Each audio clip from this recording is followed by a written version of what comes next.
بسم اللہ الرحمن الرحیم۔ جب امام زمانہ علیہ السلام آئیں گے، ہم نے روایات میں پڑھا تو لوگوں کے سروں پر ہاتھ رکھیں گے، ان کی عقلیں کامل ہو جائیں گی۔ تو مشرق مغرب میں جو بھی سوچ کے لحاظ سے، فکر کے لحاظ سے جو قوم بھی کم ہے، وہ عقل میں مالا مال ہو جائے گی، میرے مولا امام زمانہ کے معجزے، مولا کے وجود کے اثر اور ظہور کے اثر سے۔ تو امام زمانہ جب آئیں گے تو لوگوں کی عقلیں، جب عقلیں کامل ہو جائیں گی، عقل کامل ہو جائے تو اس میں ایمان آ جاتا ہے۔ عقل کامل مقناطیس کی طرح ایمان کو کھینچتی ہے۔ یہ عقلوں کا نقش ہے، لوگوں کو ایمان، اسلام، حق سمجھ نہیں آ رہا۔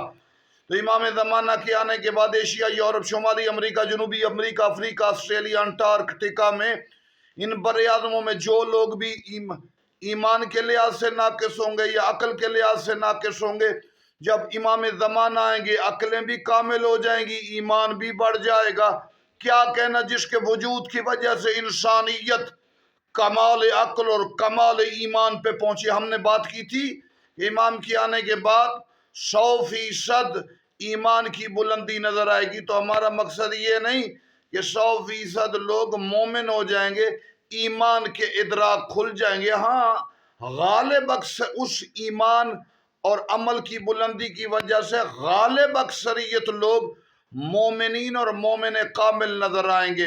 کیا کہنا، جس کے آنے سے کائنات کو زینت بہار اور عقل کی بلندیاں اور ایمان کی معراج دنیا کو ملے گی، وہ مہدی آل محمد ہے۔